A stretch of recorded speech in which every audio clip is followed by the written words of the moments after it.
Ito ang aking pangako, pag-ibig na di maglalaho. To be patient, to be kind and to be true, to love and to be loved by you. Chika Minute, isang patron of Marites, humanga sa ganda niyang aktres dahil habulin ng lalaki. Sa niya ay grabe, ang dami kong nakausap na mga young actor kung saang-saang network, pero siya ang gusto.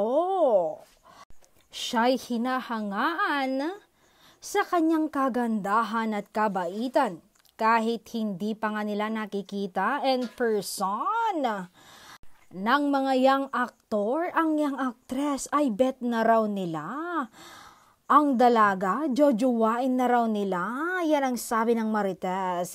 Dagdag pa niya, una raw nilang hinangaan ang dalaga nang mapanood siya sa He's Into Her bilang Max Payne. At may mga ilan din daw na nakausap, itong si Marites na nakausap namin, na nakita na raw in person si Bel Mariano. Ito nga ang sabi nila, hinahangaan daw nila ang dalaga sa galing sa pag-arte at natural na ganda nito kahit wala pang makeup. Diba? Napakabongga.